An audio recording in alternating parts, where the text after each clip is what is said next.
Welcome back to another edition of the MySkine.com vlog show. I don't have a name yet, so that's it. What's up, Philip? What's up, dog? How you been? Good. Dude, so anyway, this is my guy, Philip. I caught this guy at Starbucks one day riding in the Moleskine, and I was like, wait a minute, I didn't know you was into that. So that's why I like to use him as my guest, because, you know, he understands how the Moleskine rolls. Yes, I do. So the last time we were here, we were talking about you dumping your brain at the end of the day, okay? There's an official word for that, and it's free writing. Okay. And it was developed by a dude named Peter Elbow, right?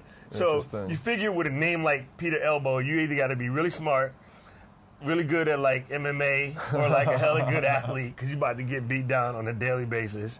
But luckily, this guy had something cool to go with his name. Peter Elbow came up with free writing.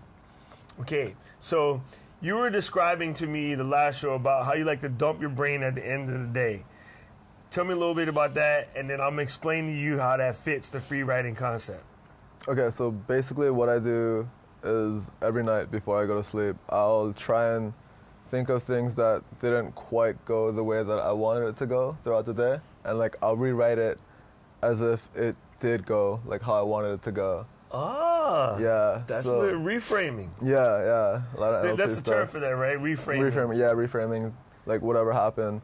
So I'll do that, and I'll just basically, you know, write like a lot of stuff in my life I'm thankful for. So all the good stuff that happened in that day. Gratitude journal. I'll write like, you know, I'm so thankful that this, and this happened today, and things like that. So it's just a little bit of everything all kind of jumbled up, but I mean, it just helps me clear my brain out for the next day.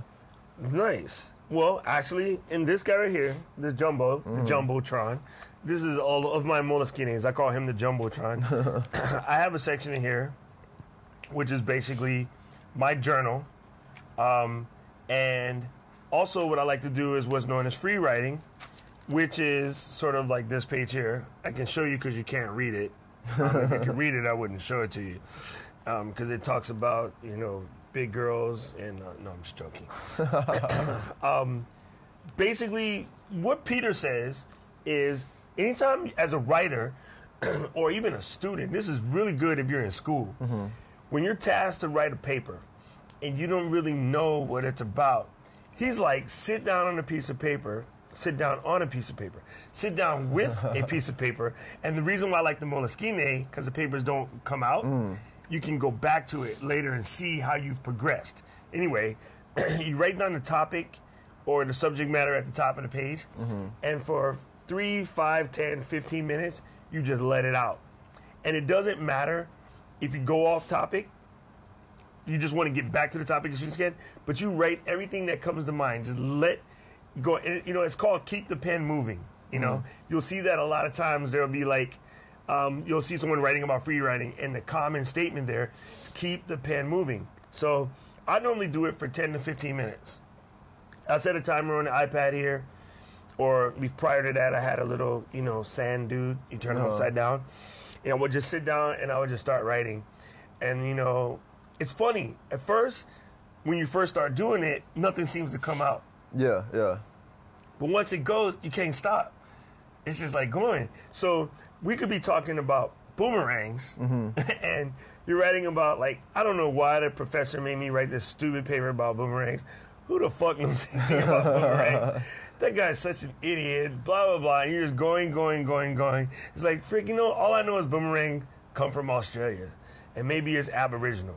I don't even know what the hell Aboriginal is. You start going on about that, and then, you know, you find yourself on the topic, and that bitch cut me off in the parking lot. But you write it. You write everything that comes to your head.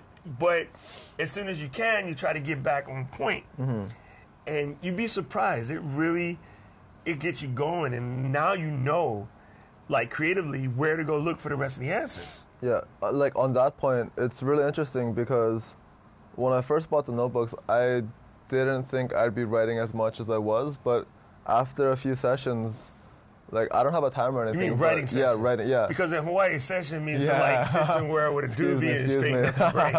Okay. Yeah, so after a few writing sessions, what ended up happening was, like I don't have a timer, but I would just keep writing, and after a while, like it's amazing. Like I'll have like 3 or 4 pages of just like random stuff like that happened to me throughout the day, and it's pretty crazy.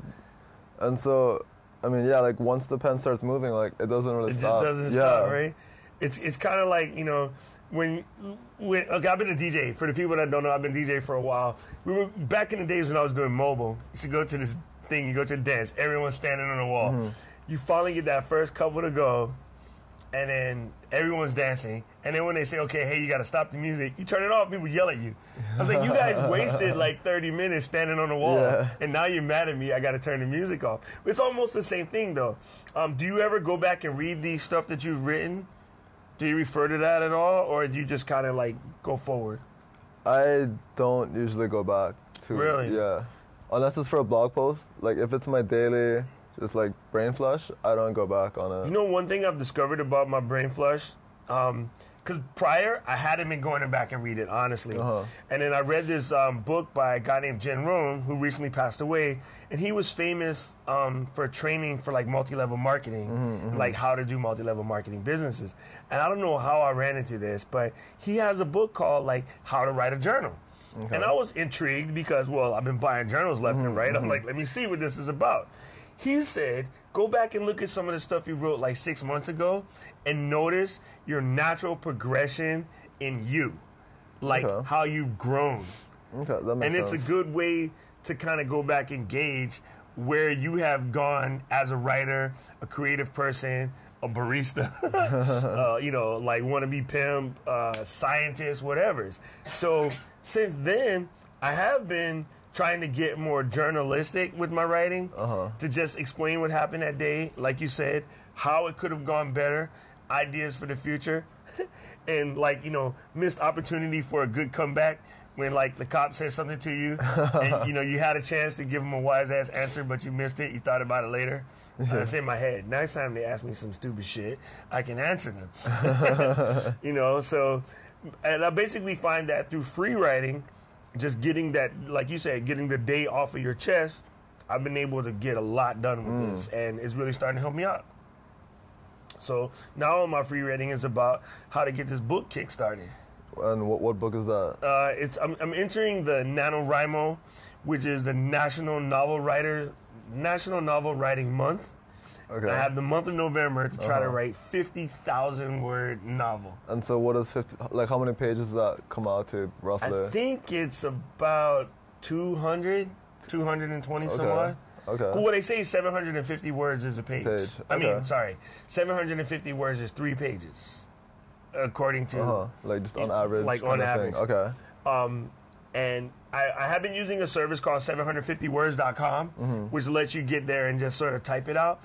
I've found that typing stifles me because I have this natural need to want to correct it. Oh, okay. Correcting when you're writing is so much faster. In the computer, you're like... Yeah. And so you're editing, and while you're editing, you're not writing. So one thing about free writing, don't edit. Just write. If you spell something wrong, line it out, fix it, or don't even bother. Don't put punctuation if you don't have to. Sometimes I draw little doodles because I need a picture to describe what I wrote, mostly to help my memory. But I just kind of like let it out. So that's where the paper comes in handy. And I've been finding some neat things with free writing. Like this is a neat little trick. Allows me to record while I'm writing. Record like your voice and stuff? Record my voice while I'm writing. That's cool. And on the next show, I want to introduce people to this Live Scribe here. This is a neat little pen. It has a built-in recorder, and as you record and write, you can play it back later, check your notes. But thanks again, Philip, man. You're good for the show. Because if I had to stand here and explain this crap by myself, I look pretty stupid. No, you wouldn't. You'd still be awesome. Super mega awesome. Later. All right, aloha. Cameraman is sleeping over there. Yeah.